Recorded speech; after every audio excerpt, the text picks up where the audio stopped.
ಇನ್ನು ಚೂರು ಬಡಿಸ್ಲಾ? ಬೇಡ. ಯಾಕೆ ಮುಖ ಒದಿಸ್ಕೊಂಡಿದ್ಯಾ? ಇನ್ನು ಅದ್ರ ಬಗ್ಗೆನೇ ಯೋಚನೆ ಮಾಡ್ತಿದ್ಯಾ? ಆ ವಿಕ್ಕಿ ಬಗ್ಗೆ ಯೋಚನೆ ಬಿಟ್ಬಿಡು ರೀತು. ಹೋಗಮ್ಮ, ನಿಮ್ದೆ ಊಟ ಮಾಡಕ್ಕೂ ಬಿಡಲ್ಲ. ಈಗಿನ ಕಾಲದ ಮಕ್ಕಳಿಗೆ ಕಾಳಜಿ ತೋರ್ಸೋದೇ ತಪ್ಪು.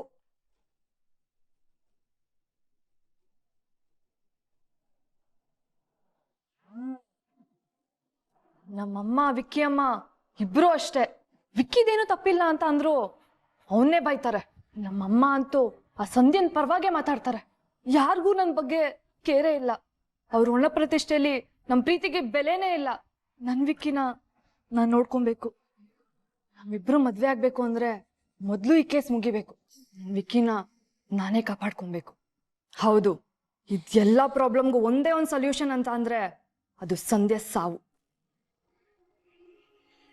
ಆ ಸಂಧ್ಯಾ ಸತ್ರೆ ಮಾತ್ರ ಈ ಕೇಸ್ಗೆ ಮುಕ್ತಿ ಸಿಗೋದು ಅನ್ಸುತ್ತೆ. ಅವಳು ಸತ್ರೆ ನಾನು ವಿಕ್ಕಿ ನೆಮ್ಮದಿಯಾಗಿರ್ಬೋದು.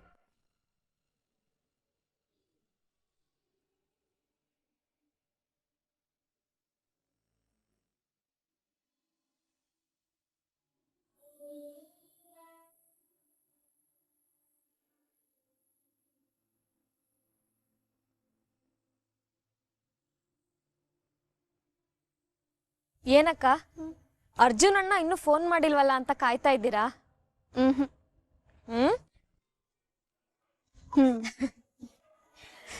ದಿನ ಅಪ್ಪನ ಬಗ್ಗೆ ವಿಚಾರಿಸಕ್ಕೋ ಅಥವಾ ಕೋರ್ಟ್ ಬಗ್ಗೆ ವಿಚಾರಿಸಕ್ಕೋ ಏನೋ ಒಂದು ಕಾರಣ ಇಟ್ಕೊಂಡು ಕಾಲ್ ಮಾಡ್ತಿದ್ರು. ಇವತ್ ನೋಡು ಕಾಲೇ ಬಂದಿಲ್ಲ ಇನ್ನು.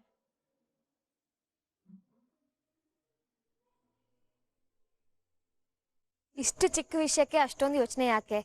ನೀವೇ ಫೋನ್ ಮಾಡ್ಬೋದಲ್ವಾ? ಅಯ್ಯಯ್ಯೋ ಬೇಡಪ್ಪ, ಅವ್ರು ಫ್ರೀ ಆದಾಗ ಅವರೇ ಮಾಡ್ಲಿ, ಪರವಾಗಿಲ್ಲ. ಸಂಧ್ಯಾ, ನನಗೆ ಬೇರೆ ವಿಷಯಗಳಲ್ಲಿ ಅಪ್ಪನೇ ಬೆಸ್ಟ್ ಫ್ರೆಂಡ್ ಆಗಿರೋದ್ರಿಂದ ನನ್ನ ಸ್ಕೂಲು ಕಾಲೇಜ್ಗಳಲ್ಲಿ ನಾನು ಫ್ರೆಂಡ್ಸ್ಗಳನ್ನ ಜಾಸ್ತಿ ಮಾಡ್ಕೊಳ್ಳಿಲ್ಲ. ಫ್ರೆಂಡ್ಸ್ ಇದ್ರೂ ತೀರಾ ಪರ್ಸ್ನಲ್ ವಿಷಯಗಳನ್ನ ಶೇರ್ ಮಾಡ್ಕೊಳ್ಳೋಂಥ ಬೆಸ್ಟ್ ಫ್ರೆಂಡ್ಸ್ ಯಾರೂ ಇರಲಿಲ್ಲ. ಅಪ್ಪನ ನಂತರ ನನಗೆ ಸಿಕ್ಕಂತ ಒಬ್ಬ ಬೆಸ್ಟ್ ಫ್ರೆಂಡ್ ಅಂದ್ರೆ ಅದು ಪಾರ್ಥ, ಅದೇ ಅರ್ಜುನ್. ಅದ್ಬಿಟ್ರೆ 2 in 1 ಅನ್ನೋ ಥರ ತಂಗಿ ಪ್ಲಸ್ ಬೆಸ್ಟ್ ಫ್ರೆಂಡ್ ನೀನು. ಸಂಧ್ಯಾ, ನನ್ಗಿರೋ 3 ಫ್ರೆಂಡ್ಸ್ ಅಲ್ಲಿ ಈ ವಿಷಯನ ನಿನ್ ಹತ್ರನೇ ಕೇಳೋಕ್ಕಾಗುತ್ತೆ. ಉತ್ತರ ಕೊಡ್ತೀಯಾ? ಧಾರಾಳವಾಗಿ ಕೇಳಿ ಅಕ್ಕ, ಅದಕ್ಕೇನಂತೆ?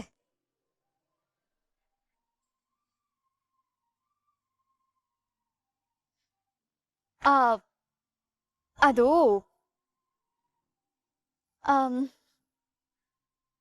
ಅರ್ಜುನ್ ನಿನ್ಗೆ ಹೇಗನ್ಸಿದ್ರು? ಆಸಾಮಿ ಒಳ್ಳೆಯವನ್ ಅನ್ಸದ್ನಾ? ನನಗ್ ಸೆಟ್ ಆಗ್ತಾನ? ಖಂಡಿತ ಸೆಟ್ ಆಗ್ತಾರೆ, ಡೌಟೇ ಬೇಡ ಅಕ್ಕ. ತುಂಬಾ ಒಳ್ಳೆಯವ್ರಿಗೆ ಏನಂತಾರೆ? ಜೆಂಟಲ್ಮೆನ್. ಅರ್ಜುನ್ ಅಣ್ಣ ಕೂಡ ಜೆಂಟಲ್ಮೆನ್ನೇ. ಅವ್ರಾಯ್ತು, ಅವ್ರ ಕೆಲ್ಸ ಆಯ್ತು ಅಂತ ಇರ್ತಾರೆ. ಯಾರಿಗೂ ತೊಂದರೆ ಕೊಡಲ್ಲ, ಯಾರ ಮನ್ಸಿಗೂ ನೋವು ಮಾಡಲ್ಲ. ಎಲ್ರು ಚೆನ್ನಾಗಿರ್ಬೇಕು ಅನ್ಕೊಳ್ತಾರೆ. ಮನೆ ಕೆಲ್ಸದವ್ರನು ಸ್ವಂತ ಅಕ್ಕ ತಂಗಿ ತರ ನೋಡ್ಕೊಂತಾರೆ. ಅವ್ರ ಪರಿಚಯದವರಿಗೆ ಕಷ್ಟ ಇದೆ ಅಂತ ಗೊತ್ತಾದ್ರೆ ಸಾಕು, ಅವ್ರ ಕೈ ಮೀರಿ ಸಹಾಯ ಮಾಡ್ತಾರೆ. ನಿಮಗೆ ಅವರಿಗೆ ಸ್ವಲ್ಪ ಸ್ವಲ್ಪ ಡಿಫ್ರೆನ್ಸು. ನಿಮಗೆ ಮೂಗ್ ಮೇಲ್ ಕೋಪ ಜಾಸ್ತಿ, ಅವ್ರದ್ದು ಶಾಂತ ಸ್ವಭಾವ ಅಷ್ಟೇ.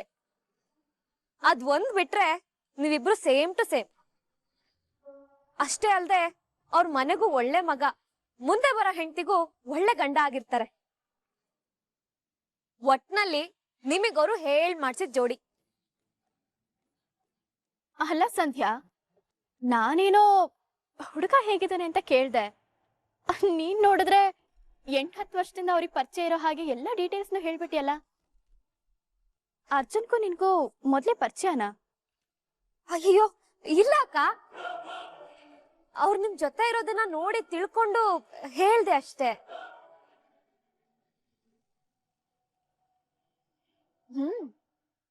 ನೀನ್ ಹೇಳ್ದ ಹಾಗೆ ಅರ್ಜುನ್ ಒಳ್ಳೆಯವನೇನ ಹೌದು, ಆದ್ರೆ ಅವನಿಗೆ ನನ್ ಮೇಲೆ ಪ್ರೀತಿ ಇದೆಯೋ ಇಲ್ವೋ ಅಂತ ಒಂದು ಗೊತ್ತಾಗ್ತಾ ಇಲ್ಲ. ಅವನು ಅವನ್ ಪ್ರೀತಿ ಹೇಳ್ಕೊಳ್ಳುವಾಗ ಇಷ್ಟೊಂದು ಭಯ ಪಟ್ಟಿದ್ನೋ ಇಲ್ಲೋ ನನ್ಗೆ ಗೊತ್ತಿಲ್ಲ. ಆದ್ರೆ ನನಗ್ ಮಾತ್ರ ಅವ್ನು ಒಪ್ಕೊಳ್ತಾನೆ ಇಲ್ವೋ ಅಂತ ತುಂಬಾನೇ ಟೆನ್ಷನ್ ಆಗ್ತದೆ. ಅವ್ರು ಟೈಮ್ ತಗೊಳ್ತಿದ್ದಾರೆ ಅಂದ್ರೆ ಅದ್ರ ಹಿಂದೆ ಬಲವಾದ ಕಾರಣನೇ ಇರ್ಬೇಕು. ಇನ್ನೊಂದ್ 2 ದಿನ ಕಾಯೋದ್ರಲ್ಲಿರೋ ಮಜಾನೇ ಬೇರೆ ಅಂತೆ. ವಲ್ಲಭನು ಹೀಗೆ ಹೇಳ್ತಿದ್ದ, ನೀನು ಹಾಗೆ ಹೇಳ್ತಿದ್ಯಾ. ಪ್ರೀತಿ ಮಾಡಿರೋರ್ಗಿಂತ ಹೀಗ್ ಸಿಂಗಲ್ ಆಗಿರೋರೆ ಪ್ರೀತಿಲಿ PhD ಮಾಡಿರ್ತೀರಾ ಅನ್ಸುತ್ತೆ. ನೀವ್ ಹೆದರ್ಬೇಡಿ ಅಕ್ಕ, ಅರ್ಜುನ್ ಅಣ್ಣ ಯಾವತ್ತೂ ನಿಮ್ ಕೈ ಬಿಡಲ್ಲ. ಏನ್ ಹೇಳ್ತಾ ಇದೀಯ ಸಂಧ್ಯಾ? ಅರ್ಜುನ್ ನಿನ್ ಹತ್ರ ಏನಾದ್ರೂ ಹೇಳದ್ನಾ?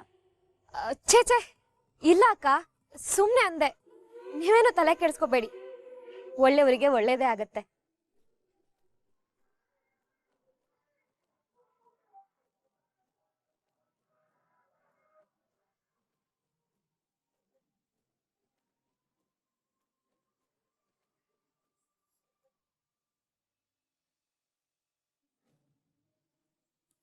ಆ ವಿಕ್ಕಿ ಫ್ರೆಂಡು ಏನವನ ಹೆಸರು? ಜೀವನ್. ಅವನು ಎಲ್ಲಿ ಹೋದ ಅಂತ ಏನಾರು ಗೊತ್ತಾಯ್ತಾ? ಇಲ್ಲ ಸರ್, ಅವ್ನ ಫೋನ್ ಸ್ವಿಚ್ ಆಫ್ ಅಂತ ಬರ್ತಾ ಇದೆ. ಎಷ್ಟು ಹುಡುಕಿದ್ರು ಸಿಗ್ತಾ ಇಲ್ಲ. ಇಲ್ಲ ಅನ್ನೋದು ಬಿಟ್ಟು ನಿನ್ಗೇನು ಬರಲ್ಲ ಅಲ್ವಾ? ಹಿಯರಿಂಗ್ಗೆ ಇನ್ 2 ದಿನ ಇದೆ. ಸರಿಯಾಗಿ ಕೆಲಸ ಮಾಡಕ್ ಬರಲ್ಲ. ನಿಮ್ಮಂತವ್ರನ್ನ ಕಟ್ಕೊಂಡು ನಾನು ಕೇಸ್ ಗೆದ್ದಾಗೆ. ಎಲ್ಲಾದ್ರೂ ಹೋಗಿ ಸತ್ತಿಲ್ಲ, ಆದ್ರೆ ಭಾರ್ಗವಿ ಕಡೆ ಮಾತ್ರ ಹೋಗ್ಬಾರ್ದು. ಮೊದಲು ನಾನು ಹಾಗೆ ಅನ್ಕೊಂಡಿದ್ದೆ ಸರ್, ಆದ್ರೆ ಖಂಡಿತವಾಗ್ಲೂ ಜೀವನ ಅವಳ ಹತ್ರ ಹೋಗಿರೋದಿಲ್ಲ. ಹೋಗಿದ್ರೆ ಇವತ್ತು ಕೋರ್ಟ್ಗೆ ಬರ್ಬೇಕಾಗಿತ್ತಲ್ವಾ? ಆ ಭಾರ್ಗವಿನ ಅಷ್ಟು ಹಗುರವಾಗಿ ತಗೊಳಕ್ಕಾಗಲ್ಲ ಶ್ಯಾಮ್. ಎಷ್ಟೇ ಆದ್ರೂ ಅವಳು ಆ ರವಿ ಮಗಳು. ಅವನ್ ತರಾನೇ ಹಠ ತೋರಿಸ್ತಿದ್ದಾಳೆ. ಅವಳು ಯಾರೇ ಆಗಿರ್ಬೋದು ಸರ್, ಆದ್ರೆ ನಿಮ್ಮನ್ನಂತೂ ಮೀರಿಸೋದಕ್ಕೆ ಆಗೋದಿಲ್ಲ. ಸುಮ್ಮನೆ ಅವಳ ಬಗ್ಗೆ ನಾವೇ ಜಾಸ್ತಿ ಯೋಚನೆ ಮಾಡ್ತಾ ಇದ್ದೀವಿ ಅನ್ಸ್ತಾ ಇದೆ ನನಗೆ. ಆದ್ರೂ ಆ ಭಾರ್ಗವಿಗೆ ಸಂಧ್ಯಾಗೆ ಯಾರೋ ಹೆಲ್ಪ್ ಮಾಡ್ತಾ ಇದ್ದಾರೆ. ಅದ್ ಯಾರು ಅಂತ ಗೊತ್ತಾಗ್ಬೇಕು. ಹೌದು ಮಾವ, ಆ ಭಾರ್ಗವಿ ಒಬ್ಳಿಗೆ ನಿಮ್ ಎದುರಿಗೆ ನಿಂತು ಹೋರಾಡೋ ತಾಕತ್ತಿಲ್ಲ. ಅವಳು ಬಲ ಬೆಂಬಲವಾಗಿ ಅವಳ ಹಿಂದೆ ಯಾರೋ ನಿಂತಿದ್ದಾರೆ.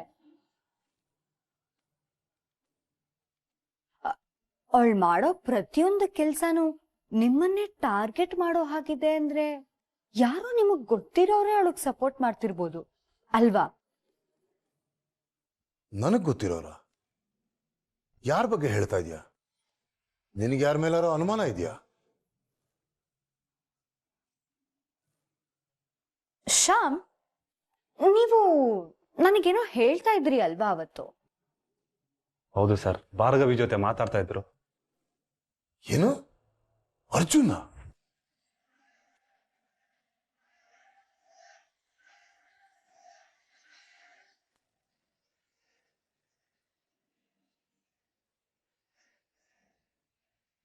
ಯಾವ ಕೆಲ್ಸಕ್ಕೂ ಉಪಯೋಗಕ್ಕೆ ಬರ್ದಿರೋ, ನನ್ನ ಮಾತನ್ನು ಕೇಳದಿರೋ ನಾಲಾಯಕ್ ಅನ್ಕೊಂಡಿದ್ದೆ.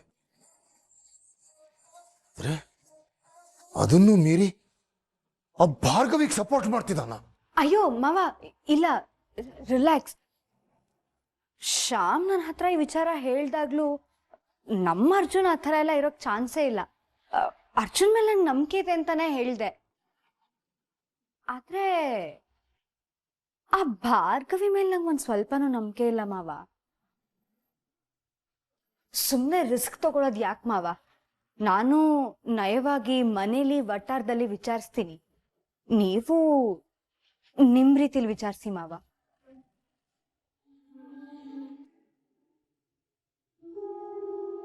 ಮಾವ,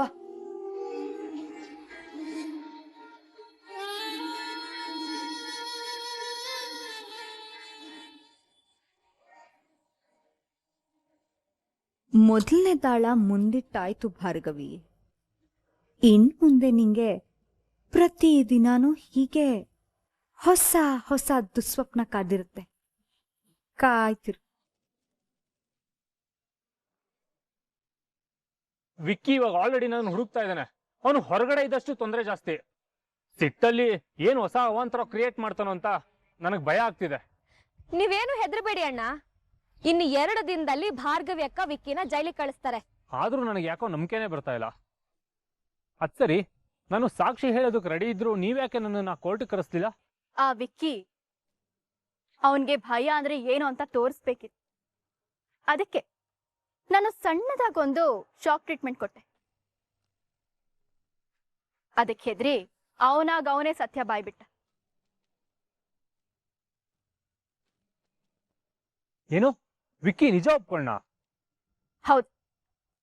ಅದೆಷ್ಟೇ ಸುಳ್ಳು ಹೇಳ್ತಿದ್ರು ನಮ್ಮ ಸುಪ್ತ ಮನ್ಸಿಗೆ ನಿಜ ಏನು ಅಂತ ಗೊತ್ತಿರುತ್ತಲ್ವಾ? ಭಯ ಪಡಿಸಿದ ತಕ್ಷಣ ಅವನ್ ಮನ್ಸಲ್ಲಿರೋ ಸಂಧ್ಯಾ ಹೆಸರು ಬಾಯಿಂದ ಹೊರಗ್ ಬಂತು. ಭಾರ್ಗವಿ ಅಕ್ಕ ಸಾಕ್ಷಿ ಇದೆ ಅಂದಾಗ ಆ ವಿಕ್ಕಿ ಮುಖ ನೋಡ್ಬೇಕಿತ್ತು. ಭಾರ್ಗವಿ ಅಕ್ಕ ಅವ್ರು ಹೇಳ್ದ ಹಾಗೆ ಕೊನೆಗೂ ನನಗೆ ನ್ಯಾಯ ಕೊಡಿಸ್ಬಿಟ್ರು. ಆದ್ರೂ ಅಫಿಷಿಯಲ್ ಆಗಿ ಇನ್ನು 2 ದಿನ ಕಾಯ್ಬೇಕು ಸಂಧ್ಯಾ. ಆ ಕೊನೆಕ್ಷನ್ದಲ್ಲಿ ನಿಮ್ ಹೆಲ್ಪ್ ಬೇಕಾಗುತ್ತೆ. ಹೇಳಿ, ನಾನೇನ್ ಮಾಡ್ಬೇಕು? ಪ್ಲಾನ್ ತುಂಬಾ ಸಿಂಪಲ್ ಆಗಿದೆ. ಆ JP ಸರ್ 2 ದಿನದ ಕಾಲಾವಕಾಶ ಕೇಳಿದ್ದಾರೆ. ಆ 2 ದಿನದಲ್ಲಿ ವಿಷಯನ ಅವ್ರಿಗೆ ಹೇಗ್ ಬೇಕೋ ಹಾಗೆ ತಿರುಚಿ ಮೆಡಿಕಲ್ ಸರ್ಟಿಫಿಕೇಟು, ಆ ಸರ್ಟಿಫಿಕೇಟು, ಈ ಸರ್ಟಿಫಿಕೇಟು ಅಂತ ಕೋರ್ಟ್ಗೆ ಪ್ರೊಡ್ಯೂಸ್ ಮಾಡ್ತಾರೆ. ಆ ಕೊನೆಕ್ಷನ್ದಲ್ಲಿ ನೀವು ಬಂದು ಸಾಕ್ಷಿ ಹೇಳ್ಬೇಕು. ಆಮೇಲೆ ಆ ವಿಕ್ಕಿ ಗಂಟು ಮೂಟೆ ಜೊತೆ ಸೀದಾ ಜೈಲ್ಗೆ ಹೋಗ್ತಾನೆ.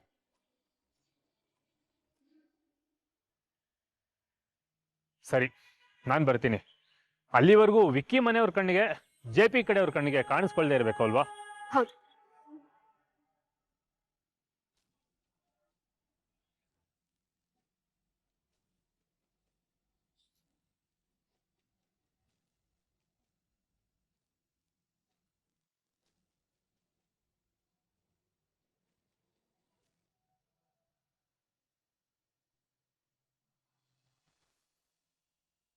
ಅನ್ಪೂರ್ಣಮ್ಮ, ಅನ್ಪೂರ್ಣಮ್ಮ. ಯಾರು? ಬಂದ್ ಕೂತ್ಕೊ ಬನ್ನಿ ರಮಣ. ಇರ್ಲಿ ಪರವಾಗಿಲ್ಲ. ಅನ್ಪೂರ್ಣಮ್ಮ, ಒಂದು ಬಂಗಾರದಂತ ಸಂಬಂಧ ಬಂದಿದೆ. ಹುಡುಗನ್ ಜಾತಕನ ಯಾರಿಗೂ ತೋರಿಸ್ದೆ, ನೇರವಾಗಿ ನಿಮ್ಮನೆಗೆ ಬಂದಿದ್ದೀನಿ ನೋಡಿ. ಇರ್ಲಿ ರಮಣ, ಅದು ನಾವೀಗ ಇರಿ ಫೋಟೋ ತೋರಿಸ್ತೀನಿ. ರಾಜ್ಕುಮಾರ ತರ ಇದ್ದಾನೆ. ಫೋಟೋ ತೋರ್ಸೋದೇನ್ ಬೇಡ ಬಿಡಿ. ನಾವು ಮದ್ವೆ ಯೋಚನೆನ ಸದ್ಯಕ್ಕೆ ಕೈ ಬಿಟ್ಟಿದೀವಿ. ಅನ್ಪೂರ್ಣಮ್ಮ, ನೀವೇನು ಯೋಚನೆ ಮಾಡಬೇಡಿ. ಮೊದ್ಲು ತರ ಆಗೋದಿಲ್ಲ. ವರದಕ್ಷಿಣೆ ಮಾತೇ ಎತ್ತಲ್ಲ. ನೀವೇನು ಯೋಚನೆ ಮಾಡಬೇಡಿ. ಮಿಕ್ಕಿದ್ದೆಲ್ಲ ನಾನ್ ನೋಡ್ಕೊಳ್ತೇನೆ ನೋಡಿ. ಹುಡುಗ ಚೆನ್ನಾಗಿದೆ ಅನ್ಬಿಡಿ. ನಾವು ಭಾರ್ಗವಿಗೆ ಇವಾಗ ಮದ್ವೆ ಮಾಡೋದ್ ಬೇಡ ಅನ್ಕೊಂಡಿದ್ವಿ. ನೀವೇನ್ ಅನ್ಪೂರ್ಣಮ್ಮ ಅವ್ರೆ, ಬಂದಿರೋ ಅದೃಷ್ಟನ ಬೇಡ ಅನ್ಬಾರ್ದು. ಹುಡುಗನ್ಗೆ ಸ್ವಂತ ಮನೆ, ಒಳ್ಳೆ ಕೆಲ್ಸ. ನೀವೇನು ಯೋಚನೆನೆ ಮಾಡಬೇಡಿ. ತಕ್ರಾರೇ ಎತ್ತೋದಿಲ್ಲ. ಅವರೇ ಮದುವೆ ಮಾಡಿಸ್ಕೊಂಡು ಕರ್ಕೊಂಡು ಹೊಂಟೋಗ್ತಾರೆ. ರೀ ಸ್ವಾಮಿ, ಪೂರ್ಣಿ ಬೇಡ ಅಂತಿದ್ದಳು ತಾನೆ. ಯಾವ ಸಂಬಂಧನೂ ತರಕ್ ಹೋಗ್ಬೇಡಿ. ಅಲ್ಲ, ಒಳ್ಳೆ ಸಂಬಂಧ. ಭಾರ್ಗವಿ ಈಗಲೇ ಬೇಡ ಅಂತ ಹೇಳಿದಾಳೆ. ಸ್ವಲ್ಪ ಸಮಯ ಬೇಕು ಅಂತ ಅಂದಿದ್ದಾಳೆ. ನಾವೀಗ್ಲೇ ಮದುವೆ ಮಾಡ್ತಿಲ್ಲ. ಬೆಳ್ ನಿಂತಿರೋ ಹೆಣ್ಮಗಳು ಒಳ್ಳೆ ಸಂಬಂಧ ಬಂದಾಗ ಬೇಡ ಅನ್ನೋದಕ್ಕೆ? ಅಲ್ರಿ, ಅವಳು ನಮ್ಮ ಮಗಳು, ನಿಮ್ಮ ಮಗಳು. ಯಾಕೆ ಇಷ್ಟೊಂದು ಒತ್ತಾಯ ಮಾಡ್ತಿದ್ದೀರಾ? ಅವಳು ಯಾವಾಗ ಏನ್ ಮಾಡ್ಬೇಕು ಅಂತ ನಮ್ಗೆ ಚೆನ್ನಾಗಿ ಗೊತ್ತು. ನೀವು ಸುಮ್ಮನೆ. ಅಯ್ಯೋ, ಯಾಕೆ ಸಿಟ್ಟಾಗ್ತೀರಾ? ಏನೋ ನಿಮ್ ಒಳ್ಳೇದಕ್ಕೆ ಅಂತಾನೆ ಹೇಳ್ದೆ. ಈಗಿನ ಕಾಲದ ಮಕ್ಳನ್ನ ನಂಬಕ್ಕೆ ಆಗೋದಿಲ್ಲ. ಮನೇಲಿ ತೋರಿಸಿರೋ ಸಂಬಂಧನ ಬೇಡ ಬೇಡ ಅಂತಾರೆ. ಹೊರ್ಗಡೆ ಗುಟ್ಟಾಗಿ ಯಾರ ಜೊತೆನೋ ಓಡಾಡ್ತಾ ಇರ್ತಾರೆ. ಕೊನೆಗೆ ಒಂದಿನ ಅಪ್ಪ ಅಮ್ಮನ ತಲೆಗೆ ಟೋಪಿ ಹಾಕಿ ಯಾರ ಜೊತೆನೋ ಓಡೋಗಿ ಮದ್ವೆ ಆಗ್ತಾರೆ. ನೀವು ಅಷ್ಟೇ, ಭಾರ್ಗವಿನ ಜಾಸ್ತಿ ನಂಬಕ್ ಹೋಗ್ಬೇಡಿ. ನೀವು ಒಂದ್ ಸ್ವಲ್ಪ ಲಿಗ ಇಡಿ. ಹಾಲ್ಗೆ ಪಿಗಿ ಹಿಡ್ದು ಮಾತಾಡ್ರಿ. ನೀವ್ಯಾರ್ರಿ ನಮ್ಮ ಮಗಳನ್ನ ನಂಬೇಡಿ ಅಂತ ಹೇಳೋದಕ್ಕೆ? ಅವಳು ಹೇಗೆ ಅಂತ ನಿಮ್ಮಿಂದ ನಾನು ತಿಳ್ಕೊಬೇಕಾಗಿಲ್ಲ. ಅವಳಿಗೆ ಯಾವ್ದಾದ್ರು ಹುಡುಗ ಇಷ್ಟ ಆದ್ರೆ ಬಂದ್ ನಮ್ಗೆ ಹೇಳ್ತಲ್ಲೇನೋ ನಂಬಿಕೆ ನಮ್ಗಿದೆ. ಆ ಗಂಡು ಬೀರಿನ ಯಾರು ಮದ್ವೆ ಆಗ್ತಾರೋ ನಾನು ನೋಡ್ತೀನಿ. ಏಯ್, ಇಂಥವ್ರನ್ನೆಲ್ಲ ಒಳಗೆ ಬಿಟ್ಕೊಂಡ್ ಮನೆ ಒಳಗೆ.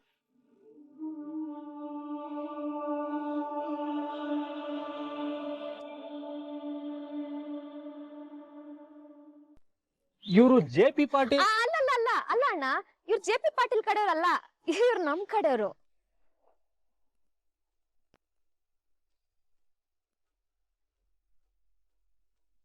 ಜೀವನ್, ನೀವು ಗಾಬರಿ ಆಗೋ ಅವಶ್ಯಕತೆನೇ ಇಲ್ಲ. ಅವ್ರು ನನ್ನ ಫ್ರೆಂಡ್ ಅರ್ಜುನ್ ಅಂತ.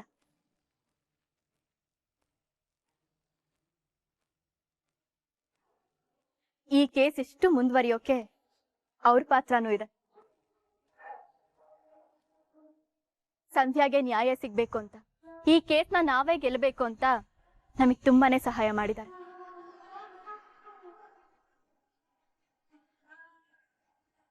ಹಲೋ ಜೀವನ್, ನೀವು ಸಂಧ್ಯಾ ಪರವಾಗಿ ಸಾಕ್ಷಿ ಹೇಳಕ್ ಒಪ್ಕೊಂಡ್ರಲ್ಲ, ತುಂಬಾ ಖುಷಿ ಆಯ್ತು ಬ್ರೋ.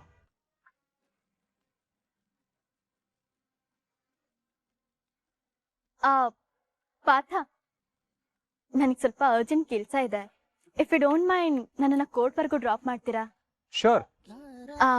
ಸಂಧ್ಯಾ, ನೀನ್ ಮನೆಗೆ ಹೋಗಿರು ಆಯ್ತಾ? ಜೀವನ್, ನೀವು ಹುಷಾರಾಗಿರಿ.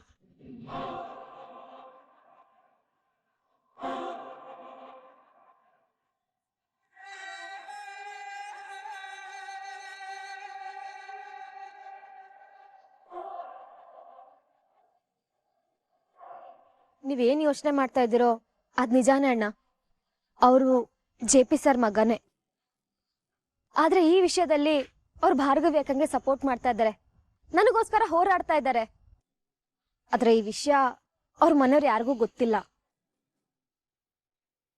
ಓ, ಅದೇ ಅನ್ಕೊಂಡೆ. ಒಂದ್ಸರಿ ಅವ್ರನ್ನ ನೋಡಿ ಶಾಕ್ ಆಯ್ತು. ಅವ್ರು ಯಾರ ಹತ್ರನೂ ನಿಮ್ ಬಗ್ಗೆ ಮಾತಾಡಲ್ಲ ಅಣ್ಣ, ನೀವ್ ಹೆದರ್ಕೊಳ್ಬೇಡಿ. ನಾನ್ ಬರ್ತೀನಿ.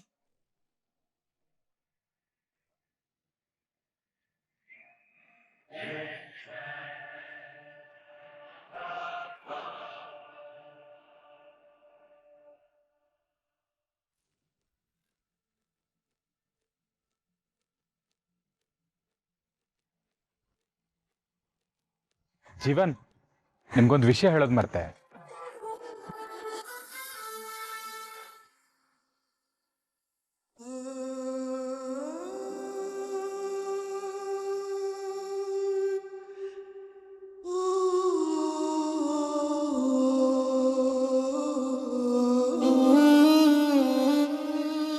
ಇನ್ನು ಆ ಬ್ರೋಕರ್ ಹೇಳಿದ ಮಾತನ್ನ ಯೋಚನೆ ಮಾಡ್ತಿದ್ಯಾ ಪೂರ್ಣಿ?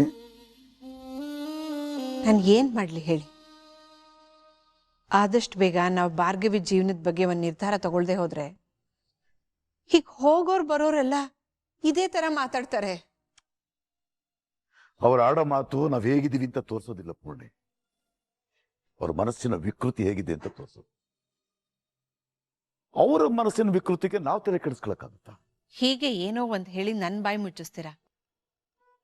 ಭಾರ್ಗವಿ ಮನಸ್ಸಿನಲ್ಲಿ ನಿಜವಾಗ್ಲೂ ಯಾರಾದ್ರೂ ಇದ್ದಾರಾ? ಇಲ್ಲ ಕೇಸ್ ನಡೆಸೋಕೆ ಅಂತ ಸುಳ್ಳು ಹೇಳಿರ್ಬೋದಾ? ಅವಳ ಮನಸ್ಸಿನಲ್ಲಿ ಒಬ್ಬ ಹುಡುಗ ಇರೋದು ಪಕ್ಕ, ಆದ್ರೆ ನಾವು ಆತರ ಮಾಡಬಾರ್ದು. ಅವಳ ಮನಸ್ಸಿಗೆ ಅರ್ಥ ಆಗ್ಬಿಟ್ರೆ ಅವಳೇ ಬಂದು ಹೇಳ್ತಾಳೆ. ಆದ್ರೂ ಈಗ ರಾಗ ಹೇಳಿಬಿಡ ಪೂರ್ಣೆ, ಅವಳು ಜವಾಬ್ದಾರಿ ಇರೋ ಹುಡುಗಿ. ಏನೇ ನಿರ್ಧಾರ ಮಾಡಿದ್ರು 1000 ಸಲ ಯೋಚನೆ ಮಾಡಿ ನಿರ್ಧಾರ ಮಾಡ್ತಾಳೆ. ಅದನ್ನ ನಮಗೂ ಹೇಳ್ತಾಳೆ. ನೀನ್ ತಲೆ ಕೆಡಿಸ್ಕೋಬೇಡ, ಎಲ್ಲ ಒಳ್ಳೇದಾಗುತ್ತೆ.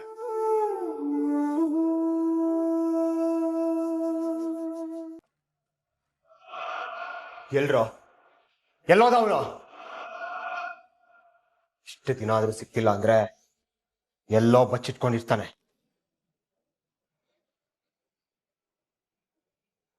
ಅವ್ನ ಮನೆ ಹತ್ರ ವಿಚಾರಿಸ್ತಾ? ಹೌದು ಮಗ, ಮನೇಲೂ ಯಾರು ಇರಲಿಲ್ಲ, ಬೀಗ ಹಾಕಿ. ಅಂದ್ರೆ ಇಡೀ ಫ್ಯಾಮಿಲಿನೇ ಊರಿಂದ ಎತ್ತಂಗಡಿ ಆಗೋದ್ರ? ಇಲ್ಲ, ಯಾಕೋ ಸರಿ ಇಲ್ಲ. ಆ ಜೀವನ್ ನಮ್ ಎಲ್ರ ಜೀವನದ ಜೊತೆ ಆಟ ಆಡ್ತಿದ್ರಲ್ಲ, ಅವನೇನಾದ್ರೂ ಭಾರ್ಗವಿ ಕಡೆ ಸೇರ್ಕೊಂಡಿದ್ರೆ? ಭಾರ್ಗವಿ ಕಡೆ ಹೋಗಿರೋದು ನಿಜನೇ ಆಗಿದ್ರೆ ಅವನು ಕೋರ್ಟ್ ಬರ್ಬೇಕಲ್ವಾ? ಅವಳು ಪರ ನಿಲ್ಬೇಕಲ್ವಾ ಅವನು?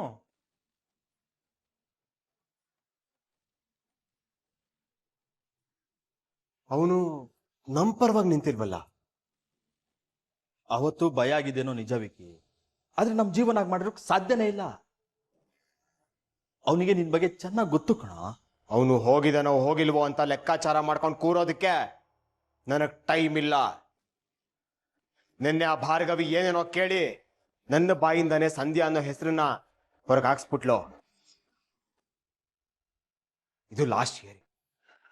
ಇವನ್ ಏನಾದ್ರೂ ಬಂದ್ರೆ ನಾನು ನೇರವಾಗಿ ಜೈಲಿಗೆ ಹೋಗ್ಬೇಕಾಗುತ್ತೆ. ಹೋಗ್ಬೇಕೇನ್ರ? ಹಾ ಹೋಗ್ಬೇಕಂದ್ರ ನಾನು ಇವನಿಂದಾಗಿ ನಾನ್ ಜೈಲಿಗೆ ಹೋಗ್ಬೇಕಾ? ನನ್ನ ಲೈಫಲ್ಲಿ ನನಗಿರೋದೆ ಕೊನೆ 2 ದಿನ ಅನಿಸ್ತಿದೆ. ನನ್ನ ಲೈಫ್ನ ನಾನೇ ಉಳಿಸ್ಕೋಬೇಕು. ಕೆಲ್ಸದವಳನ್ನ ಕೆಣಕಿದಕ್ಕೆ ಇಡೀ ಜೀವನ ಜೈಲಲ್ಲಿ ಇರ್ಬೇಕಾ? ನೆವರ್. ಇಂಥ ಟೈಮಲ್ಲಿ ಯಾರನ್ನೋ ನಂಬಿ ಗುಂಡಿಗೆಲ್ಲ ಬೀಳಕ್ಕಾಗಲ್ಲ. ಪಾಪ ನನ್ನ ರಿತು ನನ್ನ ಸೇವ್ ಮಾಡ್ತೀನಿ, ನಿನ್ನೆ ಮದುವೆ ಆಗ್ತೀನಿ ಅಂತ ಹೇಳ್ತಿದ್ದಾಳೆ. ಯಾರು ನನ್ನ ಕೈ ಬಿಟ್ಲು ಅವಳು ಮಾತ್ರ ನನ್ನ ಜೊತೆಯಲ್ಲಿ ಇರ್ತಾಳೆ ಅನ್ನೋದು ಮಾತ್ರ ಸತ್ಯ. ಅಂಥದ್ರಲ್ಲಿ ಈ ಕೇಸಿಂದ ನಾನೇನಾದ್ರೂ ಜೈಲಿಗೆ ಹೋದ್ರೆ, ನನ್ನ ರಿತು ಮದುವೆ ನಿಂತೋದ್ರೆ, ಹಾಗೇನಾದ್ರೂ ಆಗಿದ್ರೆ ಆ ಜೀವನ್ನ ಜೀವಂತವಾಗಿ ಬಿಡೋ ಮಾತೇ ಇಲ್ಲ. ಜೀವನ್ ಎಲ್ಲೋ ಇದೆಯಾ?